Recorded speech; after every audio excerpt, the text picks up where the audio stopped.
Dirty Trucks from Dirty Sidings. Written and read by TARDIS 9. Based on the Railway series by the Reverend Wilbert Awdry and Thomas and Friends by Britt Allcroft and David Mitten.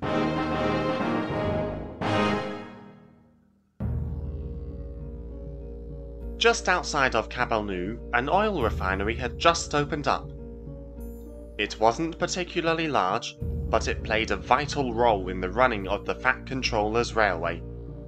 The refinery provided the fuel for not only road vehicles like Bertie and Terence, but also for the diesel engines. It was the only place on the island where the fuel could be sourced easily.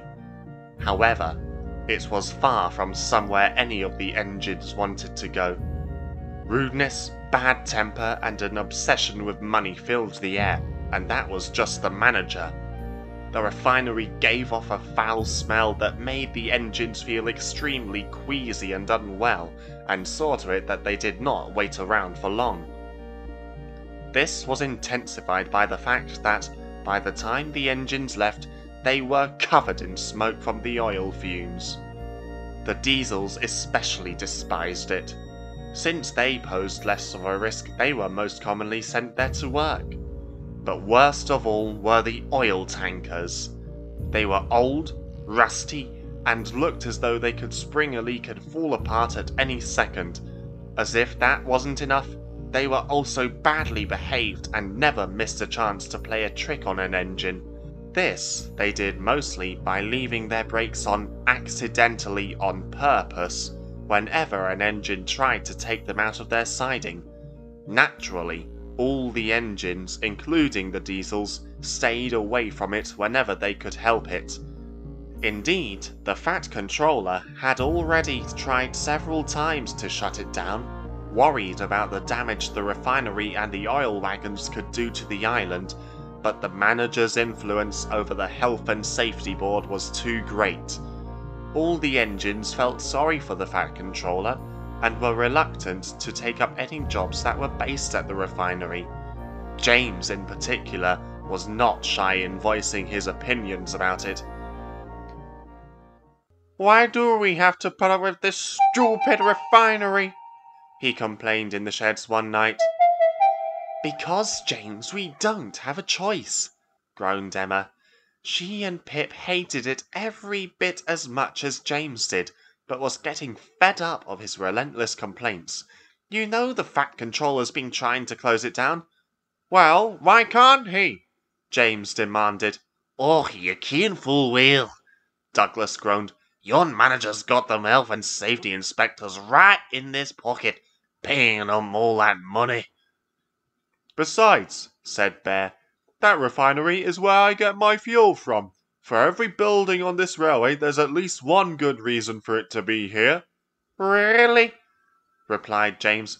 "Well, why can't the Fat Controller just use fuel from the mainland?"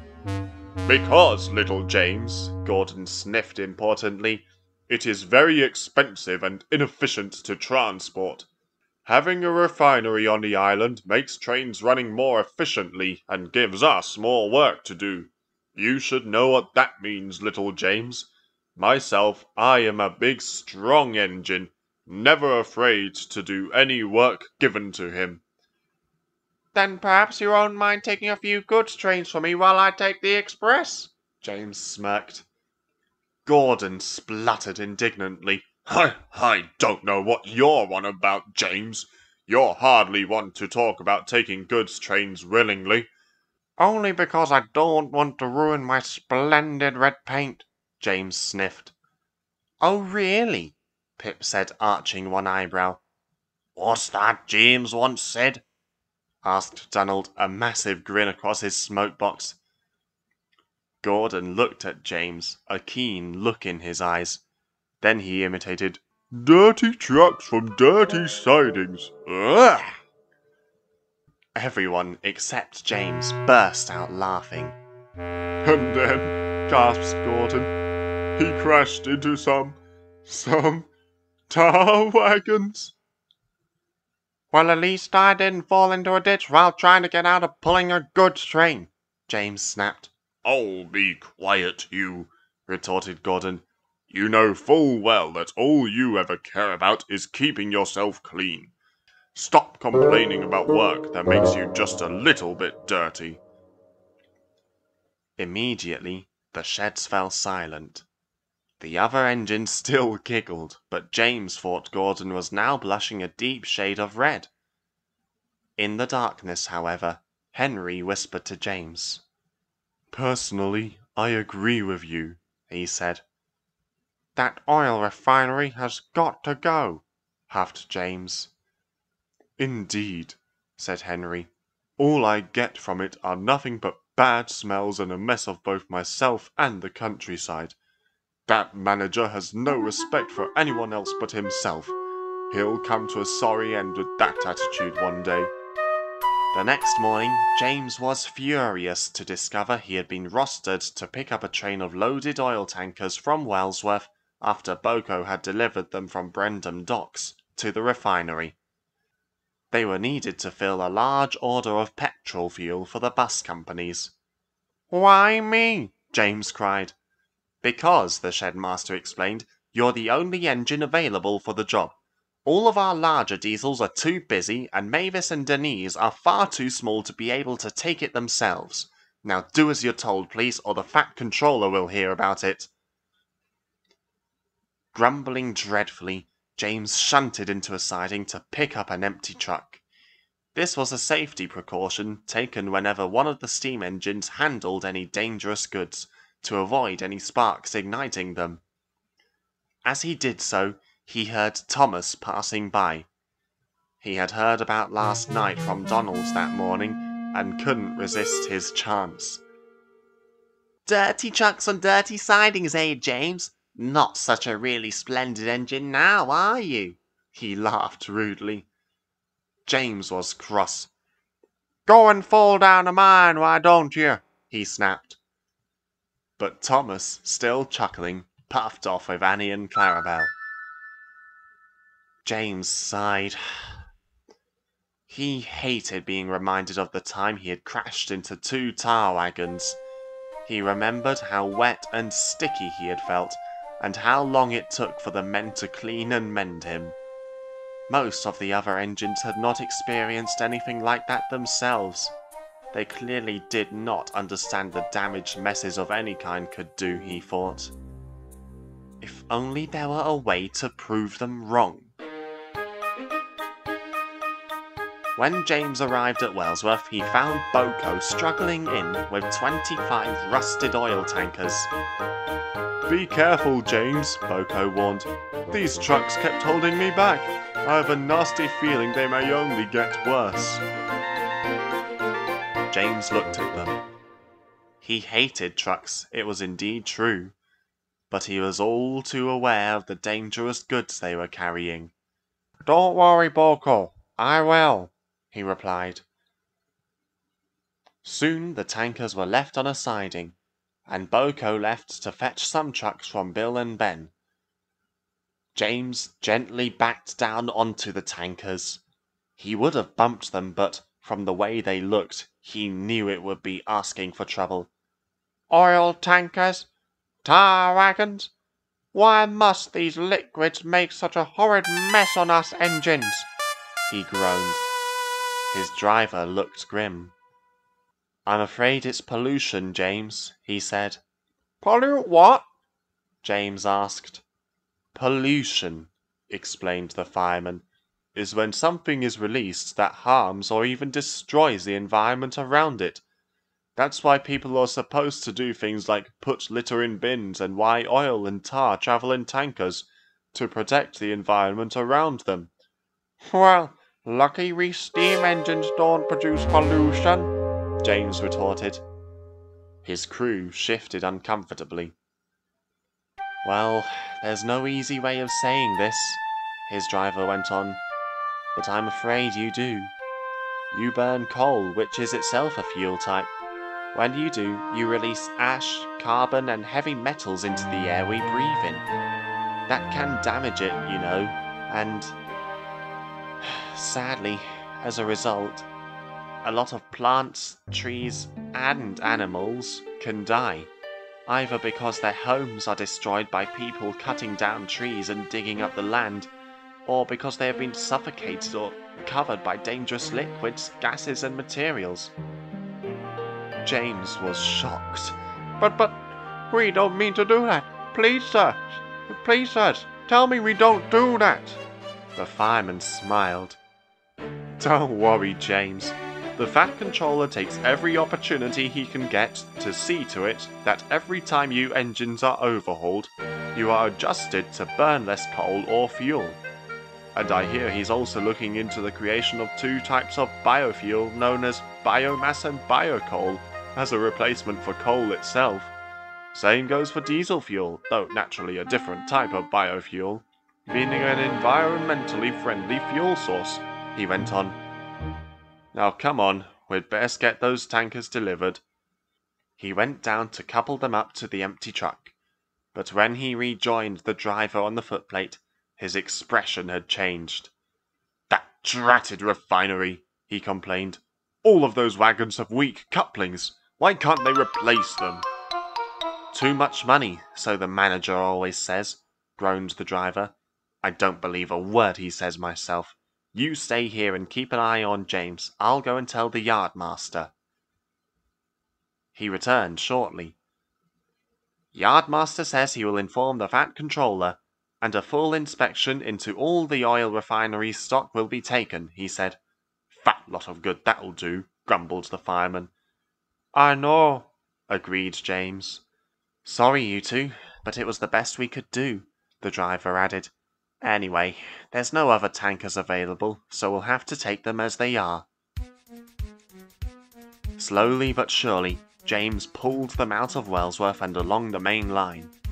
Soon he was running nicely. He kept thinking about what the other engines said about his caring only about his red paint. Dirty trucks from Dirty Sidings indeed. I'll show them, he grunted. Come on, come on, come on, he called to the tankers.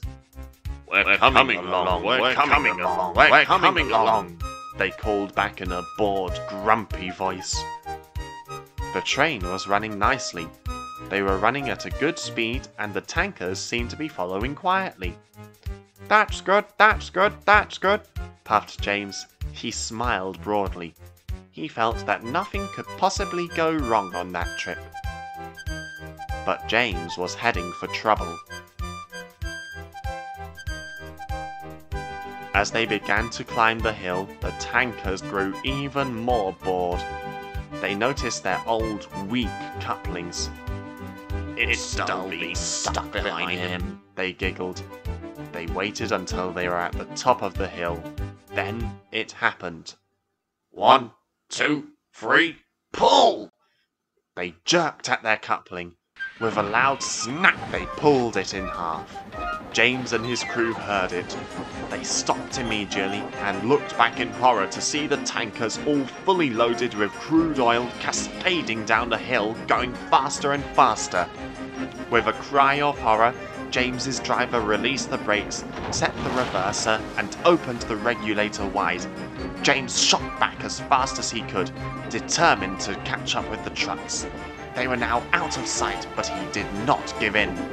I must stop them, I must stop them, he panted. James reversed faster than he had ever gone before along the line. He hoped desperately that they would be safe, that nothing... Boom! The explosion rocked the landscape. Terrified, James sped on, hoping that what he now feared most was not to be. But he was wrong. When James approached the fenlands, he was horrified at what he saw. The tankers had overturned on their sides at a bend in the line and were leaking oil everywhere. A massive amount of smoke billowed from somewhere behind them.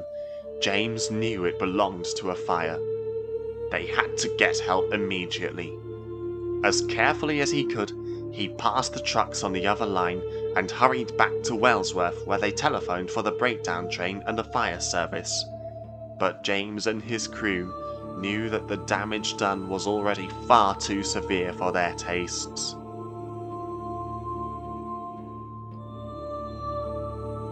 The fire brigade soon arrived at the same time as James returned, accompanied by Edward and the breakdown gang.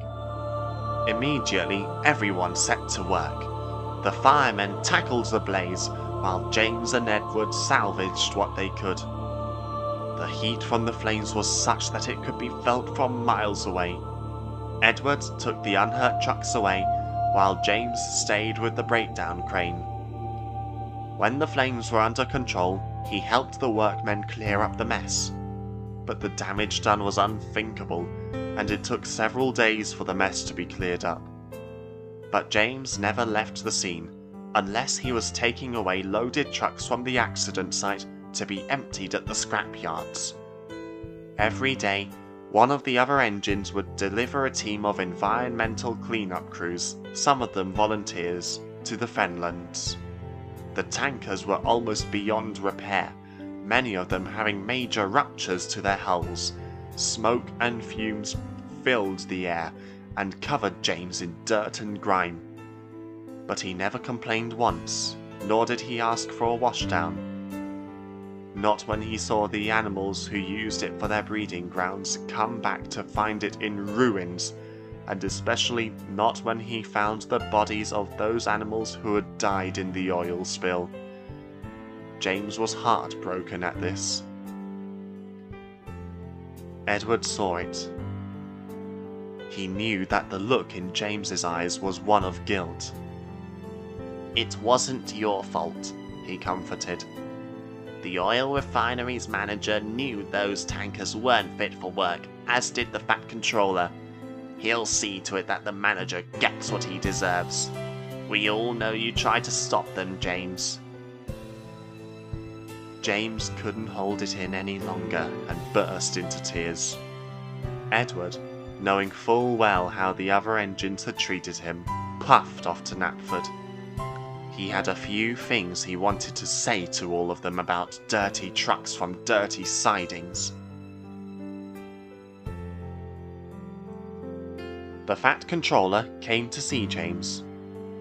"The accident wasn't your fault, James," he said. "I've been trying to tell the manager for months that his rolling stock is faulty among other things, but he wouldn't listen. All he ever cared about was making more money, and now look at this." He gestured towards the Fenlands. "The specialists say that it will take months for this part of the island to recover. Who knows how many animals' breeding grounds have been lost, or how many lives for that matter. The manager has been sacked from his position, and the oil refinery has been shut down. I've struck a deal with a fuel company on the mainland. It's expensive, but I'm not taking any more risks than I've foolishly done with this one.